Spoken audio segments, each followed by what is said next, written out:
Le DA Fresh Morning, c'est 104.5 tonnes de bonne humeur. Tous les matins sur Urban FM. La meilleure radio de la capitale. La meilleure radio de la capitale.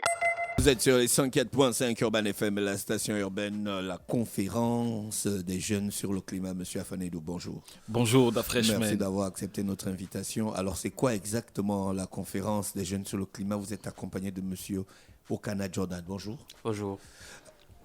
Oui, ok. Merci de nous recevoir dans cette prestigieuse émission mondiale du monde que tout le monde écoute à travers le monde sur www.urbanfm.fm.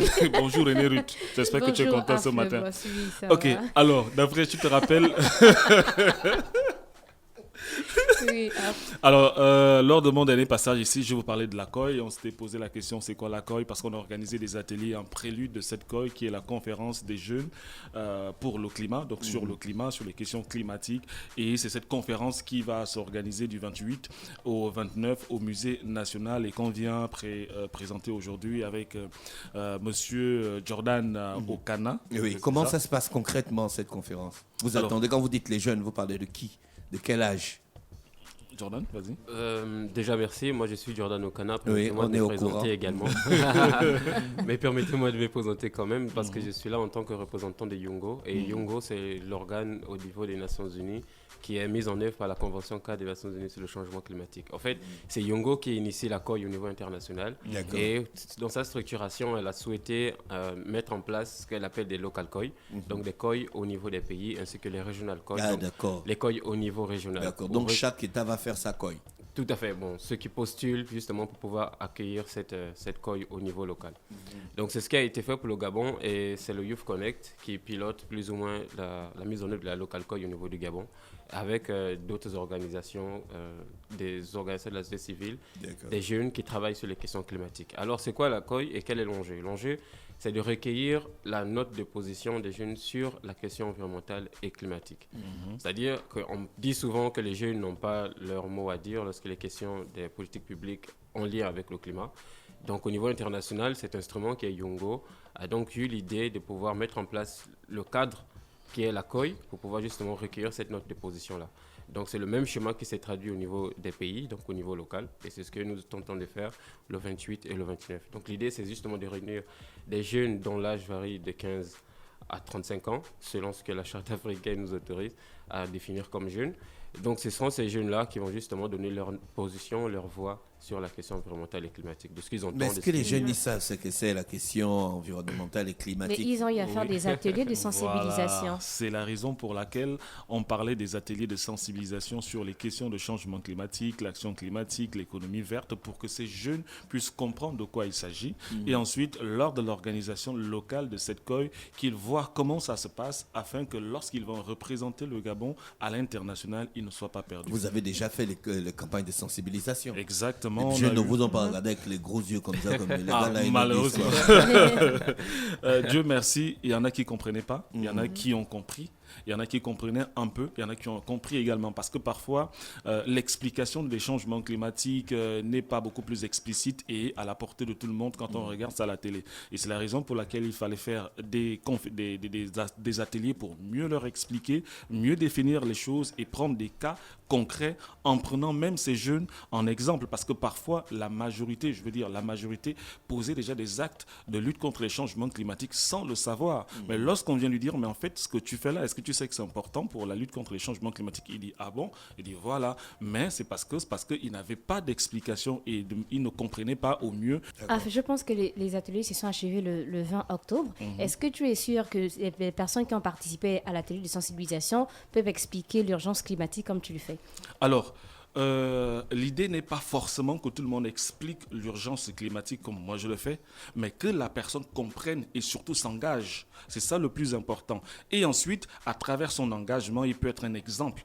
Et l'engagement, c'est quoi? L'engagement, ce n'est pas forcément aller lui dire il faudrait que tu viennes ramasser les bouteilles plastiques, même si c'est ça, il faudrait que tu viennes faire cela, etc. Mais il faudrait d'abord que toi-même, et comme je le dis généralement, que tu penses à toi-même, que tu penses à ta progéniture, à tes enfants. Lorsque l'on est, c'est des exemples que l'on prend également, lorsque l'on vit, on sait que l'homme vit pour manger, si son enfant est malade, il faudrait qu'il ait de l'argent pour qu'il se fasse soigner. Donc s'il n'a pas des moyens lui permettant justement de manger, de se nourrir, de se vêtir ou de soigner son enfant, c'est clair qu'il ne peut pas s'engager pour la préservation de l'environnement ou les changements climatiques. Il faudrait qu'il puisse avoir une activité qui va lui permettre non seulement de lutter contre les changements climatiques, mais aussi de pouvoir subvenir à ses besoins. Donc c'est ces activités que nous, on essaye d'enseigner. Voilà pourquoi on arrive à l'économie verte, pour dire tu as la possibilité de te lancer dans ce qu'on appelle l'économie verte, dans l'économie bleue, pour que tu puisses t'engager pour la lutte contre les changements climatiques et que toi-même tu puisses satisfaire tes besoins. Est-ce qu'une personne qui est par exemple à Tamba, Magoti ou bien au fin fond de la forêt du Gabon vit les mêmes changements climatiques qu'une personne qui est à Libreville? En fait, je voulais dire Molengi Binza. Tout le monde peut vivre les changements climatiques à son niveau. C'est selon le degré. Donc, tu es par exemple dans un village et moi j'ai pour habitude de dire que vous allez remarquer que les gens du village sont plus civilisés que les gens de la ville. Permettez-moi, quand je parle de civilisation, c'est par rapport à cette lutte des changements climatiques. Vous allez remarquer que les gens du village pratiquaient déjà du tri, alors qu'en ville, on va te dire c'est l'État. Parce que les gens du village ne pensent pas beaucoup à l'État, alors qu'au niveau de la ville, eux, ils pensent toujours à c'est l'État qui va venir ramasser tes poubelles, c'est l'État qui va faire ceci, c'est l'État qui va faire cela. Ce qui fait en sorte que les choses ne sont pas au même niveau. Donc, celui qui est au village vit certaines situations telles que la disparition par exemple de certaines espèces. Et lorsque il faut comprendre encore pourquoi on va te dire de préserver par exemple certaines espèces, quelle est l'utilité de ces espèces par rapport à toi, l'homme. Lorsque la forêt disparaît, ceux qui vivent au village sont déjà ceux qui sont beaucoup plus impactés parce que la forêt est importante pour l'homme. Et lorsque tu vis à côté de cette forêt, c'est clair que tu respires le bon air et ton organisme est moins fragilisé parce qu'on parlait déjà de pollution tout à l'heure. Ce qui signifie que plus on détruit cette forêt, plus ce bon air disparaît et plus tu es exposé, tout comme celui qui est en ville. Est-ce que tu vois un peu comment, à travers les situations, chacun peut être impacté par les changements climatiques? Et je vais peut-être également ajouter par rapport à ce que Afan développait, parce que la question est essentielle. Vu qu'on a posé la problématique des jeunes, est-ce qu'aujourd'hui les jeunes sont véritablement engagés? Déjà, qu'est-ce qui nous permet de dire si oui ou non les jeunes sont déjà engagés? Parce qu'il y a, comme je disais, des organisations des jeunes qui travaillent spécifiquement sur les questions en lien avec l'environnement et le changement climatique. Donc c'est déjà un indicateur pour évaluer le niveau d'engagement des jeunes. Donc on peut dire sur cette base-là que oui, et il y a des jeunes qui travaillent sur les questions environnementales et climatiques. Cependant, on ne peut pas dire avec certitude le taux d'implication et du nombre de personnes, des jeunes qui sont véritablement engagés sur cette question. Mais on a lancé un formulaire pour essayer de recueillir la position des jeunes à cette question, pour voir si effectivement ils sont actés par la question environnementale et climatique. Et je crois qu'aujourd'hui, on a près de 150 inscriptions déjà pour répondre à ce sondage-là. Et sur les 150, près de 80% affirment qu'ils sont vraiment attristés par les questions environnementales et climatiques. Donc on a déjà... vu le sondage. c'est dommage. On pourra peut-être, c'est justement l'occasion d'en parler et que les personnes continuent de remplir parce qu'on a besoin d'avoir cette information pour savoir et à la prochaine on pourra répondre concrètement si oui ou non les jeunes sont vraiment conscients de l'urgence climatique. Et visiblement oui, les jeunes sont conscients de l'urgence climatique et ils affectent également les responsabilités à 3 niveaux.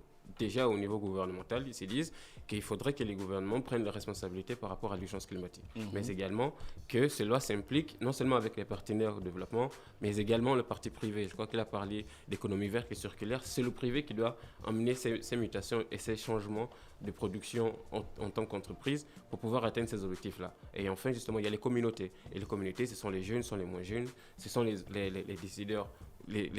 On peut dire les décideurs politiques au niveau local, c'est-à-dire les maires, les communes et ainsi de suite, qui justement doivent également emboîter le pas pour que l'engagement environnemental et climatique soit beaucoup plus global que spécifique sur des questions en lien avec les responsabilités des uns et des autres sur la question. Et ça va se passer quand?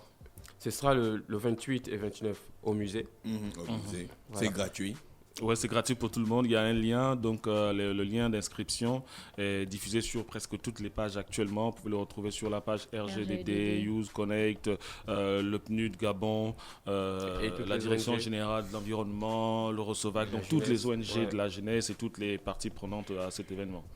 Donc, il y aura 5 thématiques clés sur lesquelles les discussions et les échanges vont être axés.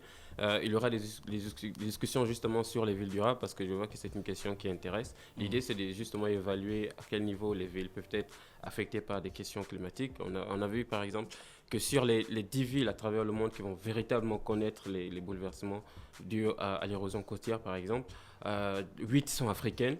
Et 2 sont du Gabon, justement, donc Libreville et Port-Gentil. Donc, on voit que c'est vraiment une urgence au niveau local. Mais également, les questions des métiers verts. Aujourd'hui, on parle de l'employabilité. L'idée, c'est de savoir comment est-ce qu'on va arriver à promouvoir des métiers, mais qui ne soient pas issus des activités qui dégradent l'environnement. Donc, comment est-ce qu'on arrive à des green jobs? On vous remercie d'avoir accepté notre invitation. Hein. C'est nous qui vous remercions. On espère vous recevoir ici là pour nous faire le compte rendu de tout ce qui s'est passé. Exact.